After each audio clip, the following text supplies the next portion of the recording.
This is an introduction to Sketch-a-Filt in operation. We're going to look at some simple all zero, all pole, and general IIR filters with quality measures for them. I go to the command line and type Sketch-a-Filt.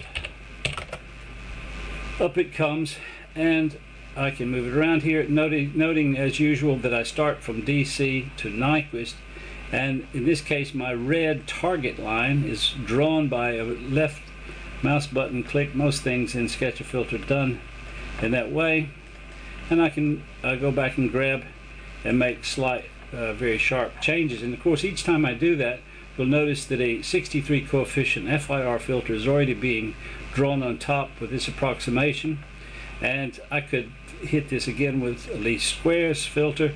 Of course this is typical of an all zero filter. I merely have to push this button here to call up a CPIG display for this particular filter, and you can see the strange pattern of zeros and of course the net preponderance of poles at the origin. So that's an all zero or FIR filter. We see the impulse response in the top trace. We could also try an ARMA filter for that. Now we see that we shouldn't really be looking at real particles magnitude, because this impulse response that's just come up is left justified here. We don't have a linear phase case. We're better off looking at the square root of the sum of the squares, and actually linear gain situation. And we could even do the same thing for Yule-Walker, and there it is trying its best. Now we could look at all of these things simultaneously by going under here to see all filters, and we see them overlapping. I can toggle between them. Take for example just the least squares filter and see its pole zero pattern all by itself. I can see then the ARMA, where all the poles are themselves doing the work, and there's the net preponderance of zeros at the origin. And here's Yule-Walker trying its best with its ninth order design, which was shown down here. So 9 poles and 9 zeros, a general situation.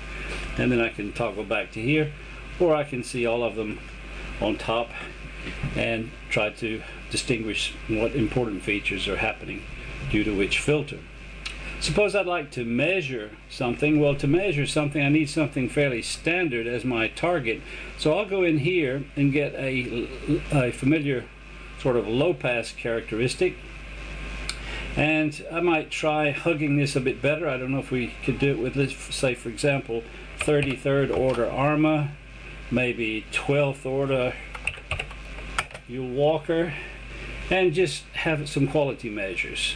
Well, that can be done by going up here to a quality measure and choosing for example the frequency sampling one, and here I get my passband information, my transition width and edges, and my stop band. You can see 39 dB worth of stop band attenuation. I can sort of archive that off to the side, go and do the same thing, say for the least integral square one, and you see different attenuation this time, different parameters generally, and we can try to stack those up and see which one we prefer the most. We'll even go and get the IIR ones.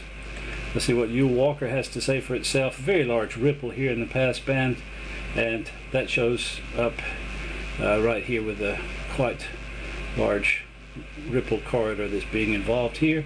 And then finally we could go and have a look just from completeness at the ARMA situation. Now this is a strange one.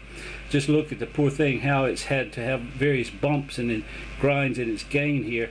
So it's been very, very hard for this to make its measurement. It hasn't done all that good of a job because of course this hasn't been rolling down monotonically, but nevertheless we've got some numbers that could be thrown into the comparison, and we then see that our range of poles and zeros that we can bring to bear very, very fast. No necessity to write any code, and we can also get reasonably decent quality measures up very easily.